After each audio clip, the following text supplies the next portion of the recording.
Bonjour à toutes et à tous et bienvenue dans ce nouveau webinaire 1540, le live RPSQVT. Aujourd'hui, on va parler de la question du handicap. On poursuit notre cycle sur le handicap avec Raïssa Maghrouzi qui est…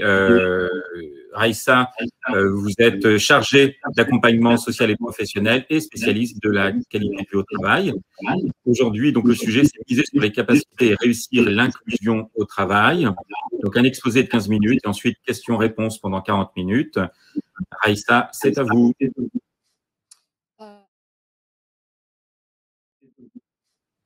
Alors, bonjour tout le monde. Je vous remercie de votre présence aujourd'hui. Concrètement, moi, je voulais vous faire part un petit peu de mon expérience donc dans les fonctions de RH que j'occupe depuis 2 ans maintenant dans l'entreprise TPC, qui concerne voilà, les capacités qu'on rencontre vers et pour les personnes en situation de handicap et au travail surtout. C'est pour ça que ce webinaire-là, aujourd'hui, complète celui de Monsieur Fabien Clarins, qui avait eu lieu il y a quelque temps déjà, qui parlait, qui brossait un tableau des dispositifs liés au travail. Donc là, moi, ça complète un petit peu, c'est un peu la mise en œuvre de l'emploi, en fait, de dispositifs d'emploi, pardon, excusez-moi, dans la société française, tout simplement. Alors, il s'appelle « Miser sur les capacités et réussir l'inclusion dans l'emploi ». Donc, l'inclusion, c'est depuis quelques temps, depuis quelques années, on en parle énormément. Mais encore, faudrait-il savoir comment inclure. Donc, ça vient un petit peu vous montrer comment est-ce que déjà notre entreprise, on inclut, même si on est une entreprise adaptée, mais également de l'autre côté, comment est-ce qu'on a réussi le pari de l'inclusion des personnes en situation de handicap. Je veux bien que tu passes à la diapo suivante. Oui, tu peux le faire avec les flèches du clavier si tu veux. D'accord, très bien. OK. Alors, concrètement, en une quinzaine de minutes, on va aborder quelques points. Donc, tout d'abord, on va parler de la définition du handicap. On connaît tous un petit peu la définition du handicap. Nombreux d'entre nous sont déjà un petit peu sensibilisés à ce que c'est que le handicap dans la vie sociale et dans la vie professionnelle. Mais là, en fait, ça va être un jeu d'échange sur la définition du handicap. Après, on va apprendre à identifier les différentes familles de handicap. Heureusement qu'aujourd'hui, on nous permet de différencier les handicaps, les familles de handicap et d'en arriver à la conclusion que des personnes ont des difficultés sur certains points, mais pas partout en fonction de leur handicap. Ensuite, c'était important également de parler, d'apporter un éclairage sur des notions qu'on aborde de plus en plus, dont l'inclusion, et je souhaiterais le mettre en opposition avec l'exclusion. Pour finir, on va situer un peu la place de l'emploi des personnes en situation de handicap. On va parler un petit peu des textes de loi qui existent, et puis je vais pouvoir faire un petit focus sur ce que je fais aujourd'hui dans l'entreprise qui concerne l'emploi des personnes en situation de handicap. Et vous verrez, sur la fin, on va faire un petit exercice et j'espère que vous aurez plein de questions à pouvoir aborder avec moi. Alors, je vais commencer ce webinaire par des verbatims, en fait, par des paroles de personnes que j'ai rencontrées dans mon quotidien depuis 2 ans aujourd'hui, que j'exerce les fonctions de chargée d'accompagnement social et professionnel. Alors, je rencontre des personnes qui vont, ou des entreprises, ou des corps RH ou autres, qui vont me dire, par exemple, la situation de handicap que j'ai subie, ça fait que je ne suis plus bon à rien. Ou d'autres personnes vont me dire, c'est impossible pour moi de travailler à nouveau, on veut plus de moi dans telle entreprise, c'est impossible pour moi de travailler à nouveau. Ou alors des entreprises qui vont dire, mais une situation de handicap, mais c'est impossible à gérer. Il va falloir trop de temps pour intégrer la personne. J'ai pas le temps. Ça, on l'entend souvent. Je ne suis pas capable de faire ça. Alors ça, c'est le grand problème. C'est je ne suis pas capable de faire ça. Je ne suis pas capable ou je ne suis plus capable, des mots qu'on entend beaucoup, beaucoup, beaucoup. Ou alors, la question des coûts qu'on va de plus en plus avoir en disant, mais aménager des postes de travail, aménager un espace de travail pour accueillir une personne handicapée me revient trop cher, donc je préfère ne pas le faire. Et enfin, dans mes fonctions, dans mes fonctions actuelles, je rencontre beaucoup de personnes. Donc, dès lors que je parle de personnes avec un handicap qui peut intégrer une entreprise classique, on va me dire, mais il a quoi comme handicap? Je ne sais pas si vous avez déjà entendu parler entendu des personnes dire ce genre de choses-là, mais ce sont autant de paroles négatives, en fait, qui existent dans le langage de tout le monde lorsqu'on évoque handicap. Moi, je voudrais voir les choses d'une autre manière, c'est-à-dire que voir les choses de la manière la plus positive possible. Ce n'est pas parce qu'on est en situation de handicap qu'on n'est plus capable. Donc, on est capable de faire beaucoup d'autres choses. Et je voudrais que, justement, dans la continuité de cette intervention-là, qu'on comprenne que handicap ne rime pas avec incapable. On va parler de la définition du handicap. Déjà, tout résonne un peu dans la définition du handicap. J'ai pris 2 définitions, il y en a plein d'autres, hein, je pense, qui existent, mais moi, ce sont les 2 qui me parlent le plus. L'une médicale un peu, et puis l'autre un petit peu sociétale. La première, c'est celle de l'OMS, qui dit que est handicapée toute personne dont l'intégrité physique ou mentale est passagère ou définitivement diminuée, soit congénitalement, soit sous l'effet de l'âge ou d'un accident, en sorte que son autonomie, son aptitude à fréquenter l'école ou à occuper un emploi s'en trouve compromise. Si vous entendez cette définition comme moi, c'est un petit peu l'aspect médical des problématiques de santé. On prend en compte les problématiques de santé et on dit la personne qui souffre de ces problèmes handicapés-là, elle ne joue pas de toute son intégrité physique ou mentale. On est d'accord. Ça peut être du long terme ou ça peut être sur du temps passager. La deuxième définition sur laquelle on va parler aujourd'hui, c'est celle que beaucoup d'entre nous connaissent. Je sais que j'ai des collègues assistantes sociales qui sont également donc, dans cette intervention-là, et c'est celle qui rythme un petit peu notre quotidien lorsqu'on accompagne des personnes en situation de handicap. C'est celle de la loi du 11 février 2005, qui vient apporter une définition du handicap en disant qu'elle constitue un handicap, toute limitation d'activité ou restriction de participation à la vie en société subie dans son environnement par une personne en raison d'une altération substantielle, durable ou définitive d'une ou plusieurs fonctions physiques, sensorielles, mentales, cognitives ou psychiques, d'un polyhandicap ou d'un trouble de santé invalidant. Cette définition-là, elle est globale. Elle rappelle tout globalement. Seulement, la chose la plus importante qu'on peut noter dans cette définition-là, c'est que ce n'est pas le handicap le problème de santé. C'est que c'est la société, enfin moi c'est comme ça que je la vois, c'est la société qui devient handicapante pour les personnes qui subissent déjà des problématiques de santé. Et donc, pour voir les choses dans l'autre sens, il faudrait que la société puisse s'adapter à permettre la pleine participation de ces personnes dans la société. J'ai envie d'évoquer avec vous la question de l'accessibilité universelle, parce que dans la loi du 11 février 2005, il y a cette notion d'accessibilité universelle.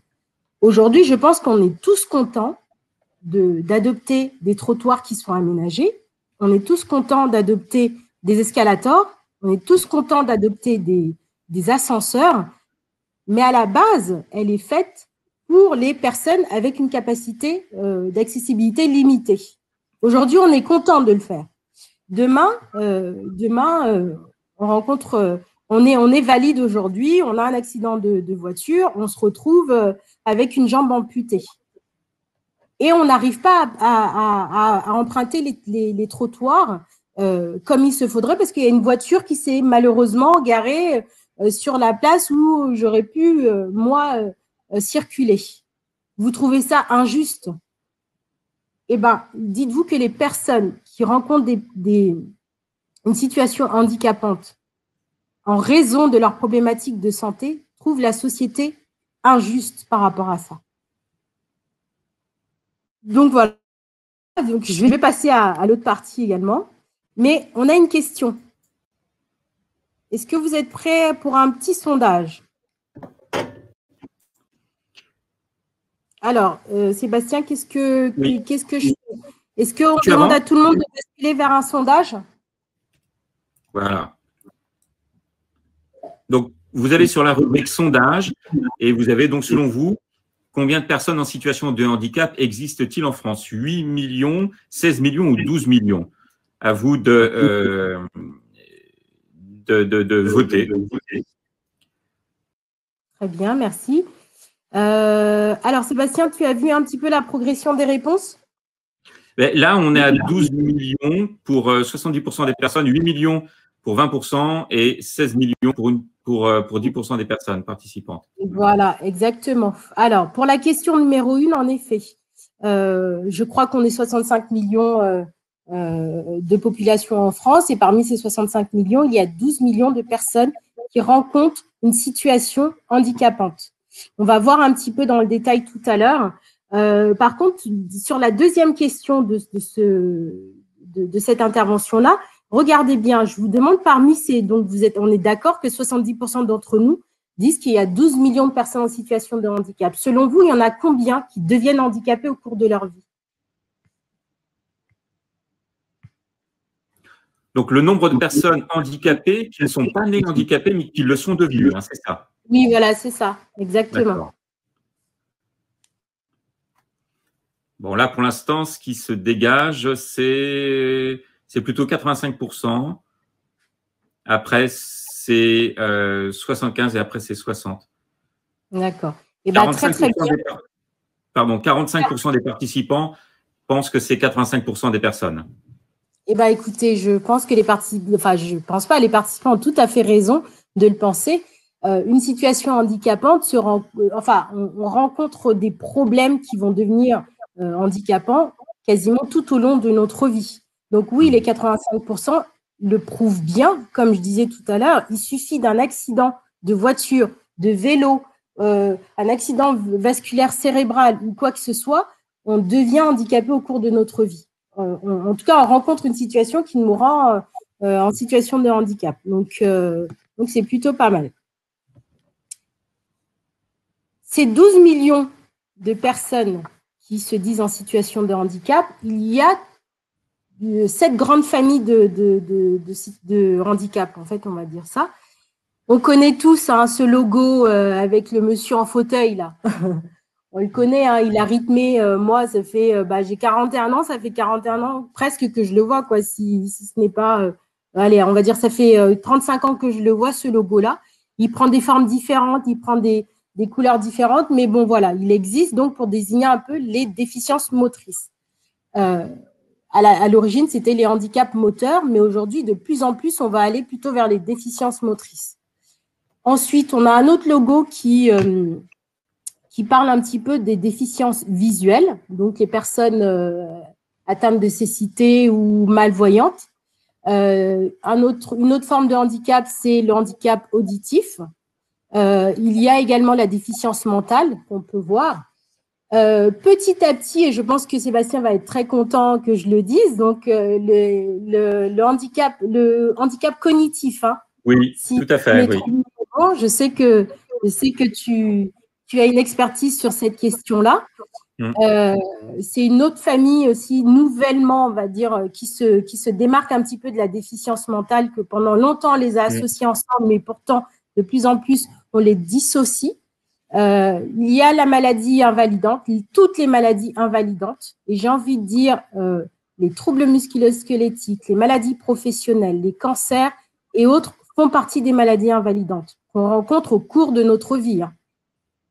Et enfin, il y a les troubles psychiques. Donc, parmi les troubles psychiques, il y en a différentes formes, bien évidemment, mais ça fait tous partie de la même famille des troubles psychiques. 12 millions, c'est quand même un Français sur 6 qui est reconnu, qui vit une situation handicapante. Il y a ceux qui ne le déclarent pas toujours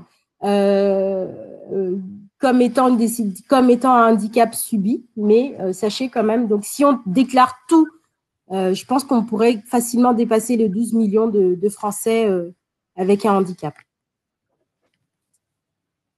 Alors, moi, j'ai envie de partager avec vous la petite histoire du mot handicap. Peut-être que vous ne le savez pas, ou alors il y a nombreux qui le savent déjà. Au tout début, c'est une histoire d'égalité des chances. Je ne sais pas si vous étiez au courant qu'en fait, c'était pour rétablir l'équité entre les personnes les plus désavantagées par une situation à l'occasion d'un jeu. Si ça vous intéresse, vous aurez l'occasion de lire énormément de choses sur justement le handicap. C'est à l'origine un peu du mot handicap. C'était pour rétablir l'équité entre deux joueurs lors des jeux de hasard.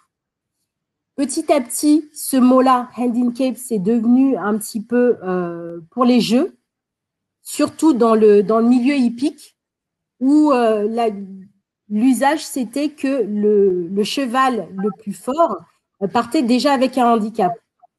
Donc, on était déjà dans une égalité de valeur.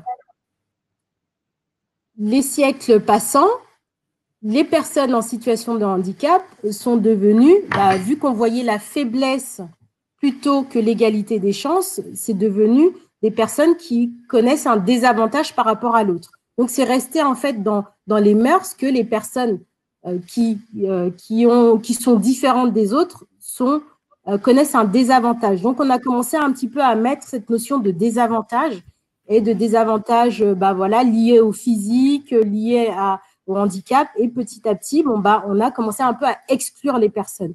D'où ce petit schéma que je vous ai montré, que je vous montre là sur cette frise. À partir du 19e siècle, c'était une histoire d'exclusion.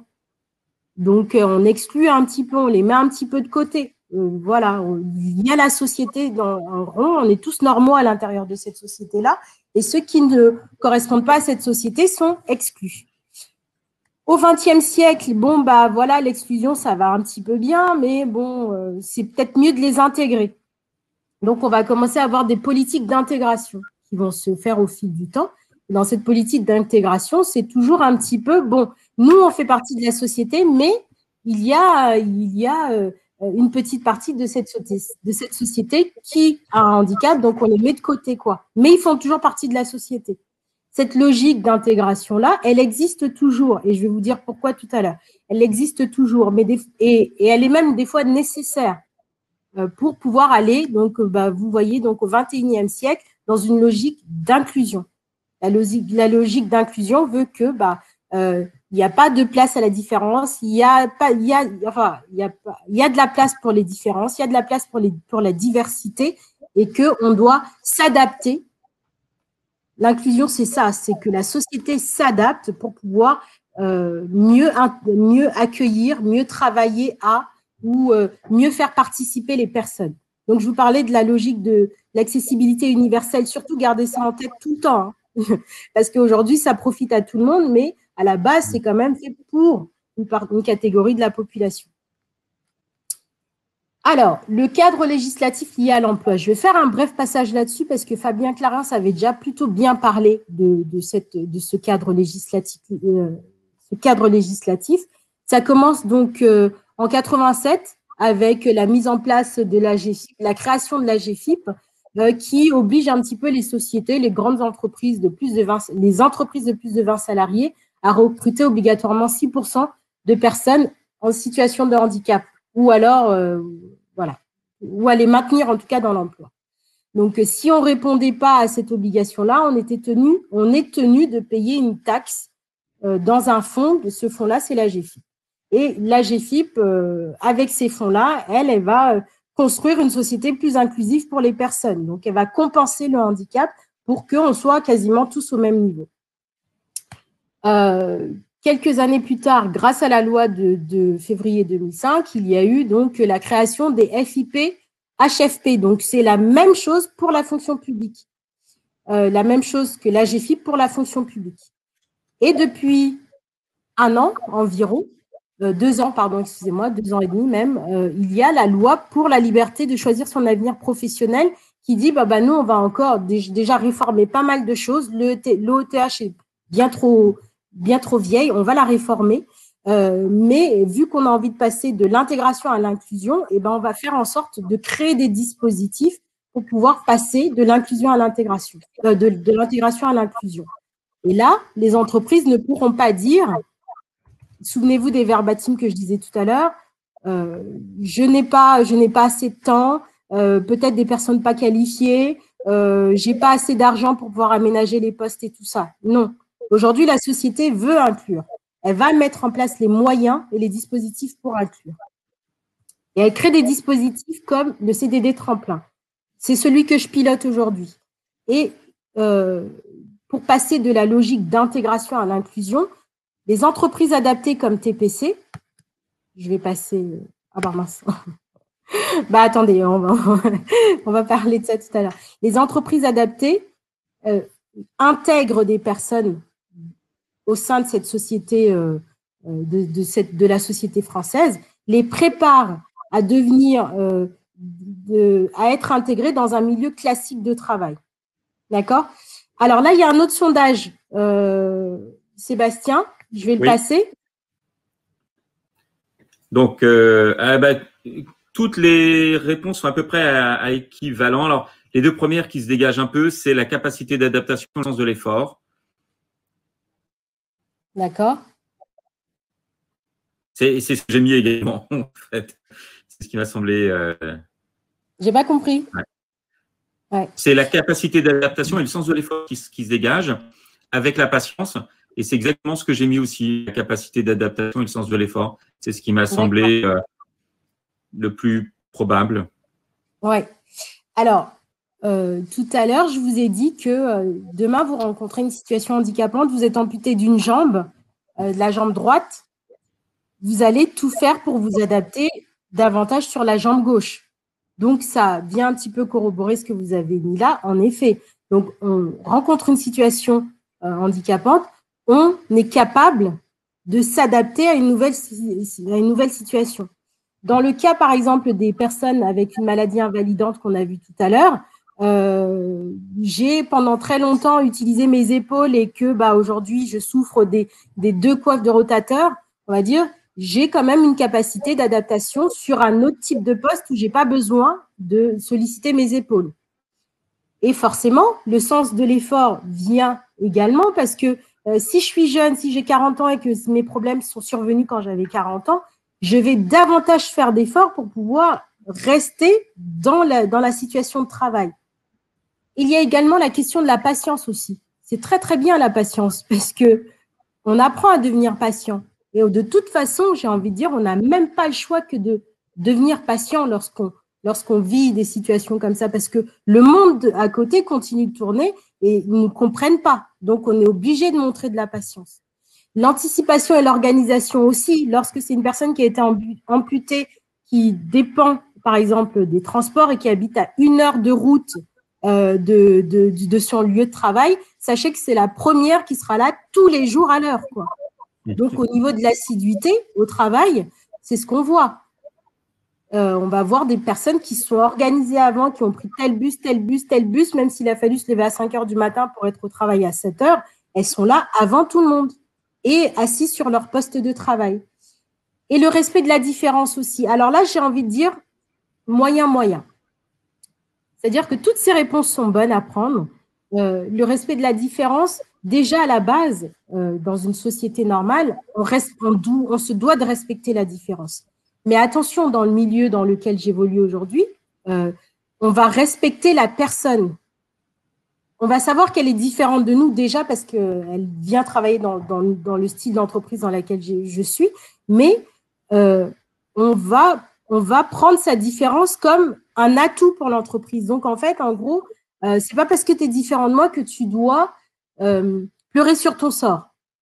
Je ne sais pas si vous voyez un petit peu la différence de ce que je suis en train de dire, mais nous, dans l'entreprise TPC, c'est la norme d'être en situation de handicap.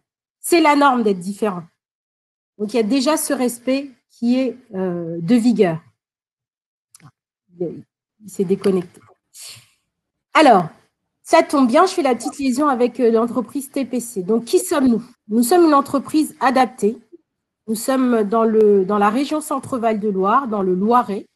Les activités sont le conditionnement de produits cosmétiques et on sous-traite pour l'industrie du luxe. On a également une autre partie de notre activité, c'est la production de purée de fruits bio, connue sous la marque BioGood. Donc, c'est vraiment de la purée de fruits transformée, mis en pot et puis vendue. Hein. Il n'y a pas de transformation du tout. Cette entreprise, elle existe depuis 35 ans. Et comme c'est une entreprise adaptée, c'est une entreprise du milieu ordinaire, mais elle est adaptée par rapport à son statut. Et ça veut dire qu'elle adapte les postes pour accueillir en grande majorité des personnes reconnues travailleurs handicapés.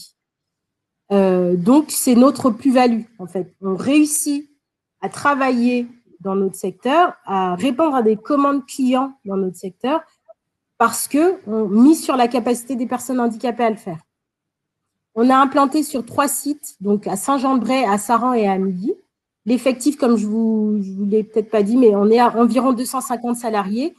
Donc, c'est de la production, c'est du travail d'usine. Et en usine, il y a 80% des collaborateurs qui sont reconnus travailleurs handicapés, qui détiennent une RQTH.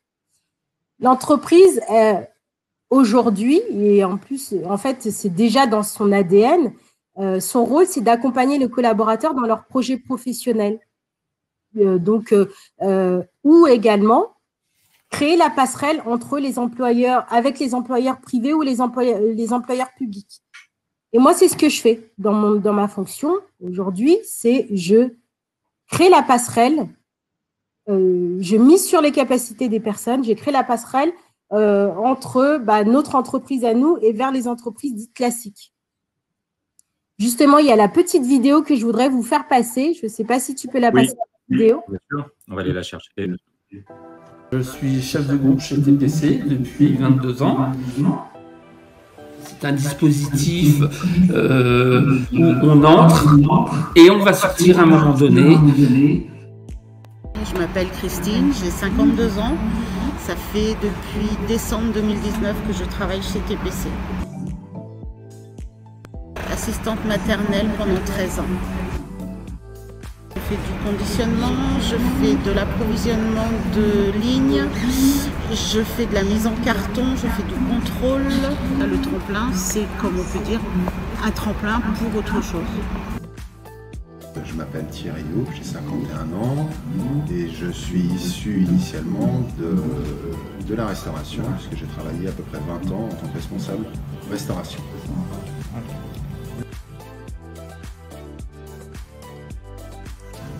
Oui, dans la mesure où je souhaitais une reconversion professionnelle et donc le CDD Tremplin m'a permis de bénéficier de cette reconversion. Donc Rodolphe Benanic, je suis directeur général de la société CDRE. CDRE, c'est une petite société orléanaise d'une quinzaine de personnes. On évolue sur le marché de la détection pour les laboratoires de chimie. Et donc j'ai rencontré Madame Magrange-Di et donc la société TPC par l'intermédiaire d'une recherche pour un poste à pourvoir sur notre secteur expédition-réception.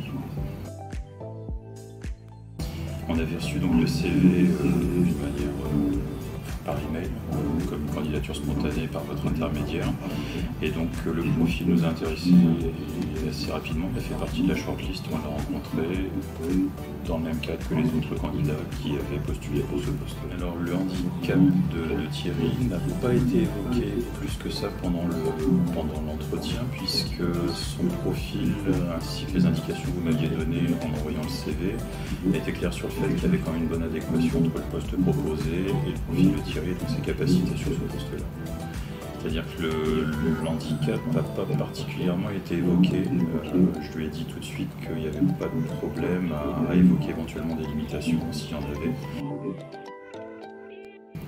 Oui, puisqu'on l'a refait. On l'a refait quelques fois sur un autre poste. Donc on est rentré en contact avec la société TPC.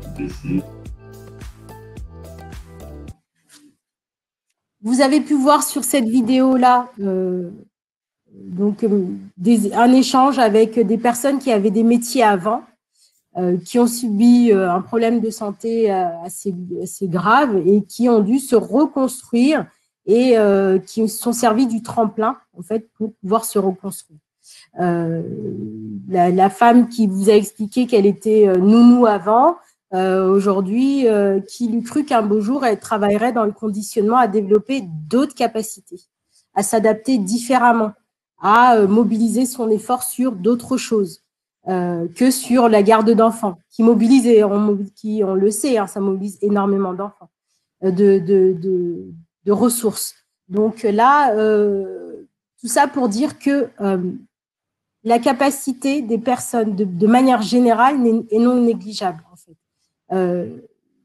Donc, les personnes handicapées vont se sentir rejetées lorsque, en situation d'emploi, on n'est pas amené à, justement, davantage compter sur ces capacités-là, ou alors les questionner sur ce qu'ils peuvent faire réellement, en fait. Donc, si on a envie de réussir l'inclusion de travailleurs en situation de handicap, il faut lever les freins dans l'entreprise, tout simplement, auprès des managers, auprès des fonctions opérationnelles, tout simplement.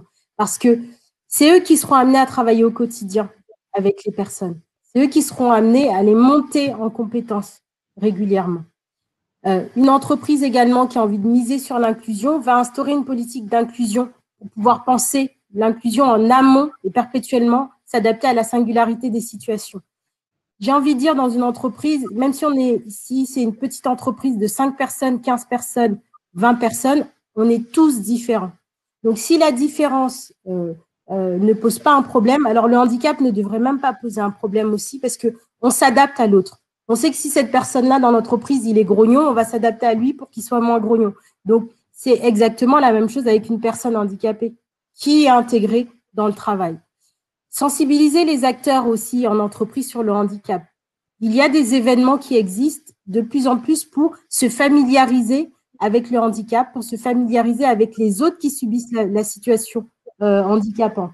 Il y a les journées de handicap, il y a des participations à des événements, peut-être le duodé, vous en avez peut-être jamais entendu parler, mais voilà, il y a ces journées événements qui existent. Bientôt, il va y avoir l'Inclusive Day qui arrive le 3 juin. Ce sont des journées où on peut prendre le temps de sensibiliser tous les acteurs de l'entreprise sur des questions de diversité de manière générale.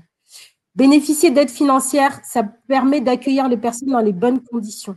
Aujourd'hui, qu'on soit dans le secteur public ou dans le secteur privé, la GFIP ou la FIPHP entend les employeurs de plus en plus et mise sur les dispositifs qui permettent de compenser le handicap. Donc, il y a des choses qui sont possibles encore pour pouvoir inclure. Mais il faut le vouloir. Il faut le vouloir. Et pour le vouloir, il faut prendre le temps de connaître les autres. L'autre personne avec un handicap. Justement, j'avais une question. La question 4, donc à nouveau dans le sondage. Alors, je le mets en ligne. Choix multiple, on peut répondre à plusieurs questions? Oui. À plusieurs réponses? Oui. Donc, vous rencontrez une candidate à l'embauche ou un collaborateur, collaboratrice qui, après une longue hésitation, vous annonce être porteur d'un handicap. En tant que manager, comment pouvez-vous explorer le sujet avec cette personne? Donc, 4 possibilités. Alors, donc je vois qu'en tout premier, la question que le manager peut être amené à poser, c'est que dois-je savoir afin d'organiser au mieux votre intégration au regard de votre handicap? Donc, oui, ce sont des questions concrètement lorsqu'une personne dit bah voilà, moi je suis en situation de handicap, j'ai une RQTH, peut-être qu'il était d'usage avant de voir RQTH sur un CV et puis de mettre le CV de côté. Peut-être qu'aujourd'hui, de voir la mention RQTH permet de se dire bon bah ok, RQTH, bon bah c'était un maçon avant. Je donne un exemple concret. C'était un maçon avant. Il a une RQTH. Aujourd'hui, il postule dans mon entreprise pour faire telle activité. La première des choses, c'est de savoir justement qu'est-ce qu'il est capable de faire. Un maçon est capable d'anticiper, un maçon est capable de prévoir, un maçon est capable de s'organiser comme jamais. Donc voilà, c'est soft skills, j'ai presque envie de dire, qui sont nécessaires à la vie d'une entreprise. On les retrouve, donc on les retrouvera toujours chez des personnes qui rencontrent, qui sont en situation de handicap, tout simplement. Après, merci de me le dire, avez-vous des besoins particuliers? Oui, vous avez vu dans le discours sur la vidéo tout à l'heure, le monsieur, il l'a dit, le directeur de l'entreprise, il l'a dit, est-ce qu'il y avait des besoins particuliers? Est-ce qu'il y avait des limitations particulières? Non. Donc, il a su poser ce type de questions-là. Ce sont des questions inclusives, à mon sens. Par contre, oui, allez-vous être souvent absent car je dois penser à votre remplacement? Il y a… on peut pas s'empêcher de le penser. Ça fait partie des représentations. handicapé, il va être malade, je ne vais pas le voir, il aura des rendez-vous médecins et tout ça. On peut le penser. Parce qu'il faut que dans un quotidien au travail, malheureusement, il faut qu'on pense l'absence de certaines personnes. Par contre, j'ai envie de dire, l'absentéisme, c'est un mal dans toutes les entreprises, hein, dans toutes les entreprises. Donc, c'est pas propre aux personnes en situation de handicap. Maintenant, une RQTH, enfin, peu importe. Merci de ne pas avoir répondu à cette question, de ne pas avoir choisi cette réponse, pardon. Parce qu'en effet, aujourd'hui, je pense qu'il y a beaucoup de promotions, d'événements autour du handicap qui fait qu'on comprend de plus en plus la RQTH. Voilà, c'est la deuxième partie. Merci Raïssa pour cet exposé.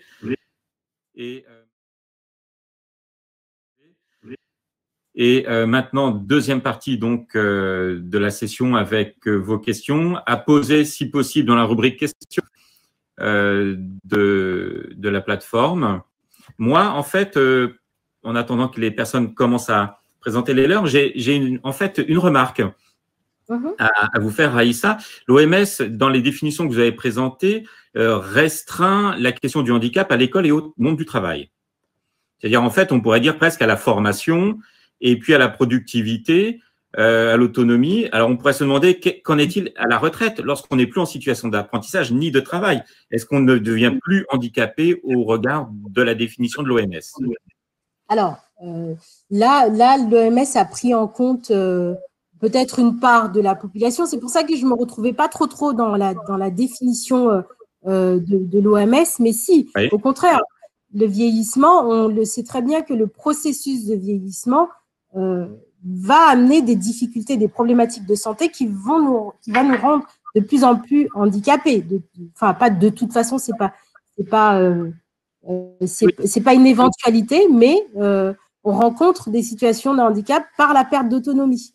C'est une forte probabilité que ça nous arrive en vieillissant, tout à fait. Ouais. Oui, voilà, exactement. Donc là, dans cette définition-là, elle est médicale. Elle est médicale pour moi. Elle ne prend pas en compte tout l'environnement de la personne qui subit ça, en fait. Et restrictive. Voilà, elle est pour l'éducation et le travail. Ouais. Oui, tout à fait. Et en fait, finalement, les mesures qui sont prises pour faciliter l'accès, l'autonomie, etc., aux personnes avec handicap, vous preniez tout à l'heure l'exemple des trottoirs et autres, finalement, ça nous bénéficie à nous aussi, qui ne sommes pas forcément avec handicap. Exactement. L'accessibilité universelle. Donc, elle va servir à la base, elle est pensée pour les personnes avec une limitation d'accessibilité et on va tous pouvoir s'en servir. Par contre, posons-nous la bonne question, mais de l'autre côté, à l'inverse, est-ce que ça existe, ça?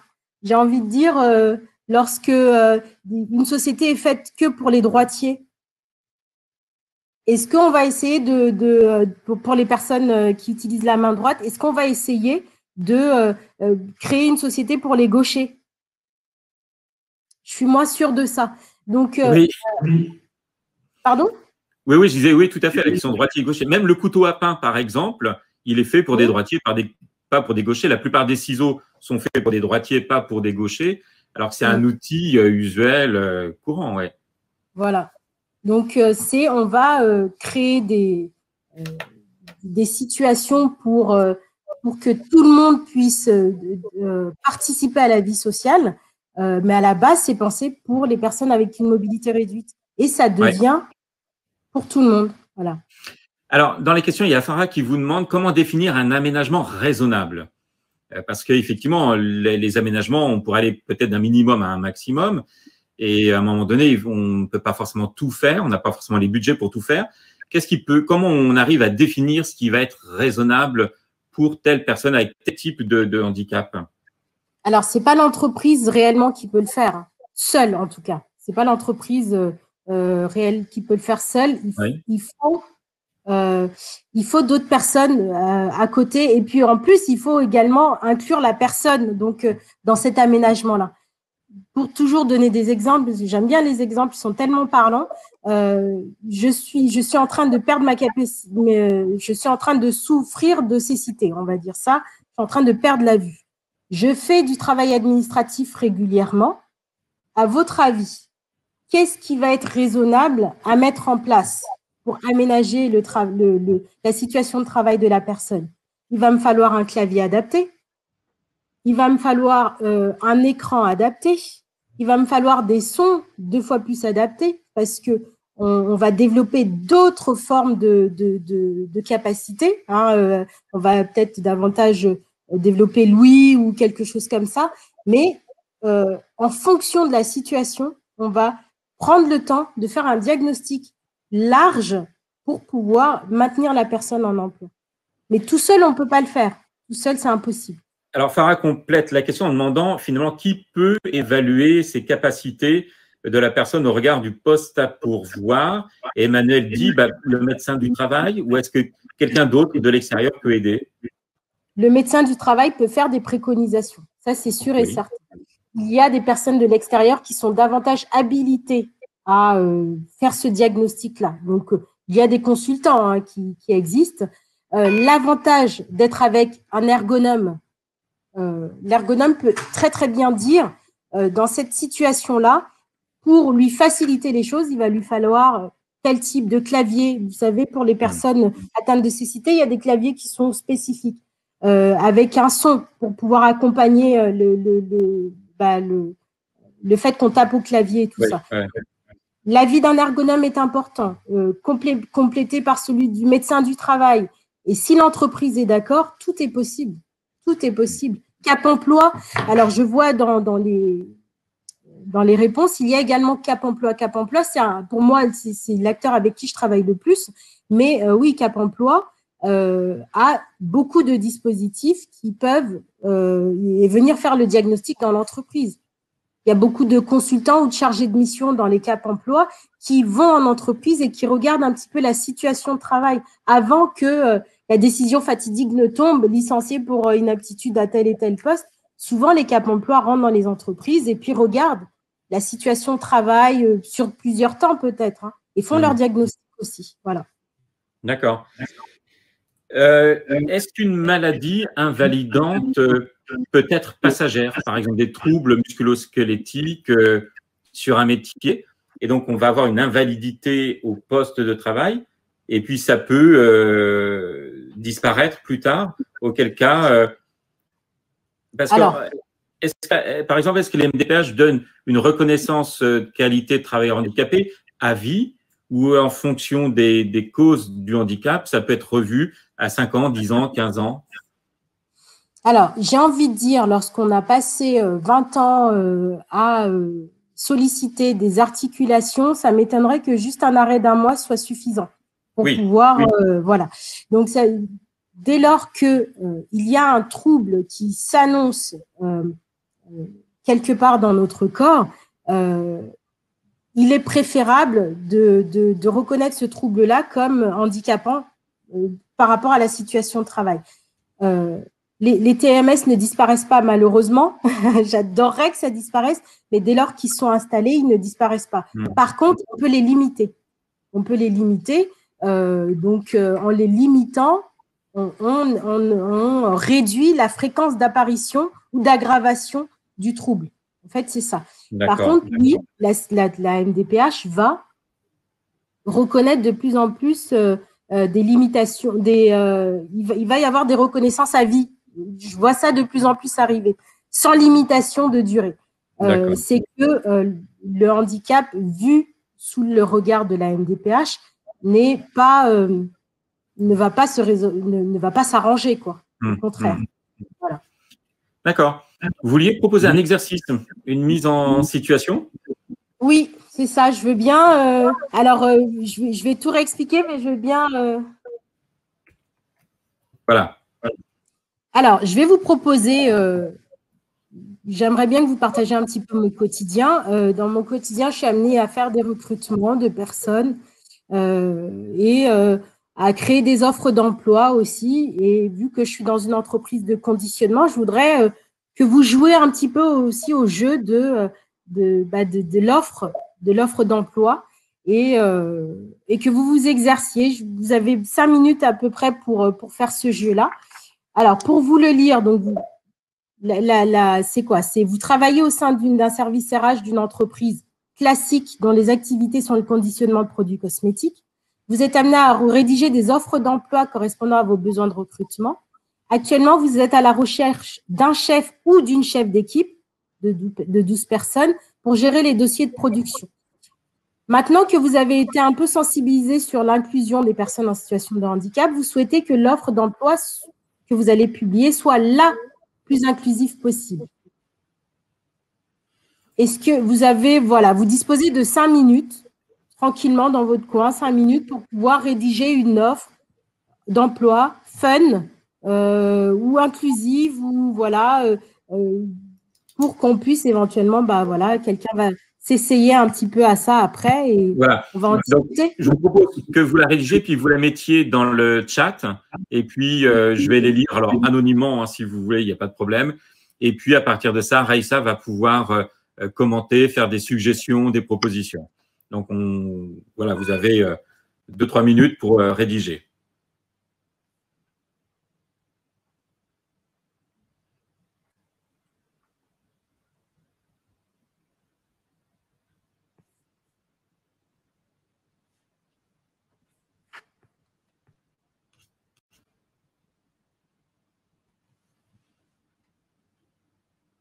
Et Raïssa, vous avez un modèle?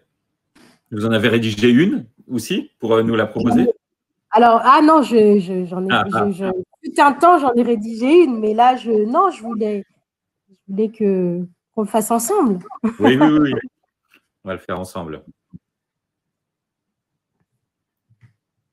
Parce qu'en fait, il n'y a pas de modèle précis d'offre. Des fois, je vais publier des offres parce que je le sens comme ça aujourd'hui. Il y a une autre fois, c'est je le sens différemment. Donc,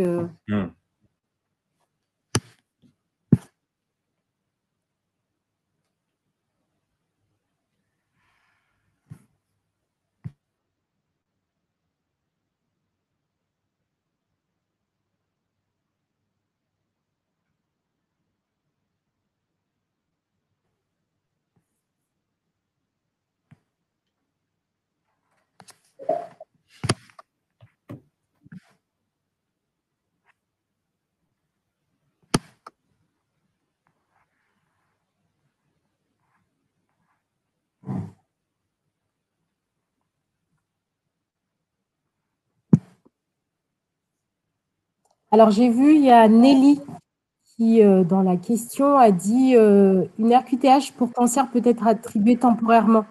Oui, en effet. Donc, des fois, on peut avoir des décisions pour 2 ans, pour 3 ans, pour 4 ans.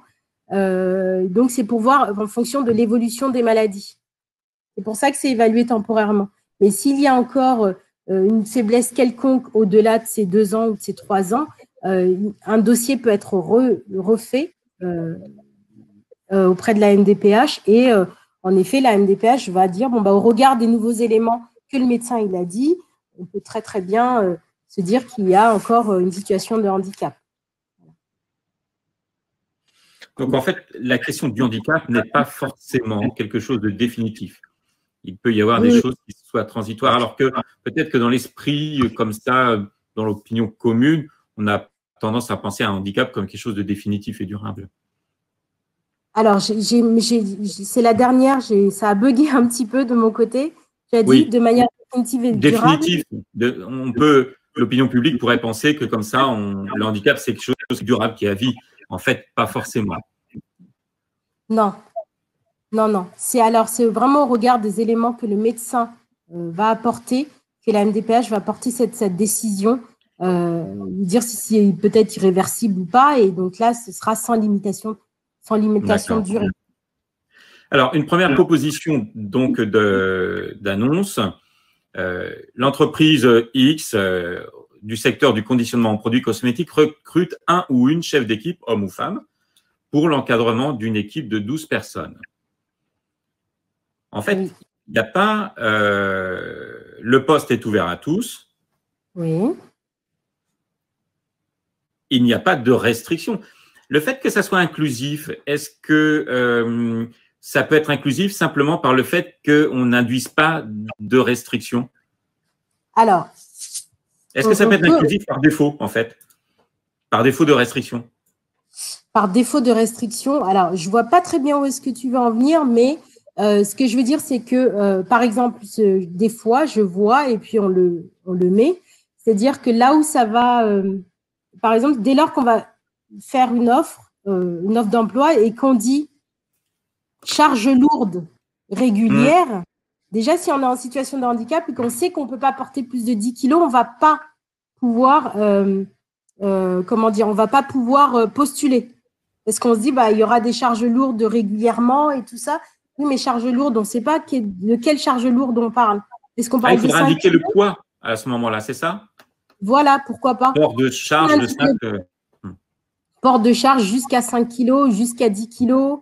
Il y a des personnes qui vont plus souvent se retrouver donc dans cette annonce-là en disant ah bah oui, non, mais là, c'est port de charge 5 kilos. Ou alors, il y a des personnes, quand on dit par exemple, capacité à faire 2-8, 3-8, dans l'industrie de la cosmétique, ça peut être ça, travailler en 2-8 ou en 3-8 ou en journée, tout de suite, on saura. Pourquoi? Parce qu'il y a des personnes qui vont prendre des médicaments très tôt le matin et à 6 heures du matin, ils ne seront pas opérationnels. Donc, si on dit, bon, bah, poste ouvert en journée, c'est inclusif. Alors, il y a Farah qui note quelque chose d'intéressant. Alors, Raïssa, votre action, elle dit en travaillant dans le recrutement pour les travailleurs handicapés, il y a rarement ce degré d'information. Alors, est-ce que c'est quelque chose qui devrait être exceptionnel, le fait d'aller jusqu'à ce niveau d'information, ou au contraire, ça devrait être finalement une base commune? Alors, dès lors que si on a envie de jouer le jeu de l'inclusion, on y met les éléments pour que tout le monde puisse se reconnaître dans cette offre-là. Après, on ne peut pas, par exemple, quand je fais des offres, je dis poste réservé en priorité à des personnes en situation de handicap. Ça ne veut pas dire que les autres ne peuvent pas répondre à cette offre. Mais je vais être transparente en disant la priorité est réservée aux personnes en situation de handicap au regard de l'entreprise dans laquelle, enfin, de TPC. Mais lorsque on aura besoin donc de profils comme les vôtres, bien évidemment, je ferai appel aux personnes. Mais il faut faire très attention également aux éléments discriminants. Inclusif n'est pas discriminant, selon moi. Donc, dire les choses de manière générale, ça ne veut pas dire faire de la discrimination ou ne sélectionner qu'une partie des choses. Il faut pouvoir se reconnaître et puis se projeter dans une offre d'emploi. Je pense que, alors c'est Farah qui est dans le recrutement, je pense que Farah est d'accord avec moi dans le sens où dès lors qu'on reçoit quelqu'un qui se projette, on est content de parler avec cette personne qui se projette dans un poste grâce juste à la fiche de poste. Mais il y en a d'autres qui se disent non, mais je ne me projette pas, je ne vois pas comment est-ce que je vais pouvoir faire ce travail-là. Tout n'est pas marqué et voilà, des fois c'est bien de aussi tout marquer. Ça permet à toutes les parties de savoir, d'être confronté à la réalité et puis de savoir surtout, de savoir où est-ce qu'on va en fait. Donc un employeur qui répond à une offre, qui sélectionne un CV où c'est marqué dessus RQTH, tant la personne qui répond à l'offre et qui a répondu à une offre avec charge jusqu'à 10 kilos, on a le même niveau d'information. Il n'y a pas d'éléments qui sont cachés. Oui, le risque qu'il y a en mettant pas ces informations-là, en fait, c'est que des candidats qui pourraient très bien correspondre au profil, eux-mêmes s'auto-censurent et ne se présentent pas parce qu'ils se disent, de toute façon, c'est pas pour moi. Les charges vont être trop lourdes à porter, alors que finalement, si, elles peuvent peut-être les porter. Oui, elles peuvent très, très bien se porter, ou ça se trouve, il y a d'autres personnes. Oui, voilà. Oui. Voilà. D'accord. Oui, effectivement. Alors, d'où l'importance de pouvoir donner des détails sur le poste pour que les personnes puissent vraiment candidater si, malgré le handicap, elles peuvent faire. Oui. La question de Morane, avec le secret médical, comment pouvons-nous intégrer au mieux le travailleur handicapé au sein d'une équipe? Alors, est-ce qu'il faut… Comment on fait? Comment ça se fait, ça? Alors, concrètement, on ne demande pas à une personne quel est son problème de santé. J'ai envie de dire. C'est pas qu'est-ce qui fait que vous êtes qu'est-ce qui fait que vous avez un handicap. Dans le travail, si on parle des capacités, c'est quelles sont vos capacités à travailler. On n'a pas besoin d'aborder la question médicale. Par contre, les personnes, des fois, sont amenées à elles-mêmes parler de ce qui les conviendrait. C'est-à-dire, si je donne un exemple, s'il y a quelqu'un qui doit faire sa piqûre d'insuline tous les jours à 10 heures, si elle n'en parle pas à son responsable à un moment, en se disant attention, je dois faire moi-même une piqûre d'insuline tous les jours à 10 heures, à un moment, le chef, il va se dire mais qu'est-ce qu'elle fait tous les jours à 10 heures? Mais par où à 10 heures? J'ai besoin d'elle, moi, au travail. Or, la personne, elle est en train de se faire sa prise et tout ça. La question n'est pas de dire j'ai tel problème de diabète qui nécessite que non. Dès lors qu'on arrive dans une entreprise qui est inclusive et dès lors qu'on a envie aussi de travailler avec son handicap, avec son diabète, on peut se sentir libre d'échanger sur ce qui va arranger la personne. Donc, c'est-à-dire que si tous les jours, la pause elle est à 9h45 pour telle équipe, au lieu qu'elle soit à 10h, elle peut très bien lui dire, je préfère prendre ma pause à 10h parce que j'ai quelque chose à faire à 10h qui ne va pas nuire, en fait, à la continuité de la production, tout simplement. C'est davantage les besoins d'aménagement qu'il faut discuter que les causes de l'aménagement, en fait. Ouais. C'est les aménagements à mettre en œuvre plutôt que ce qui les stimule. Voilà. D'accord, très bien. On arrive au terme de cette session. Est-ce qu'il reste encore des questions à poser à Raïssa? Est-ce que vous avez des questions encore ou pas? Il n'y a pas de questions.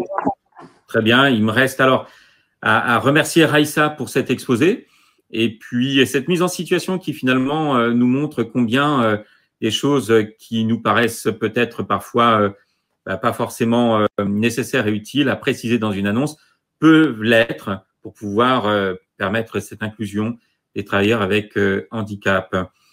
Voilà. Merci beaucoup Raïssa pour cette session. Merci aux participants pour vos questions. Et puis à la prochaine session. Au revoir. À la prochaine. Merci. Au revoir.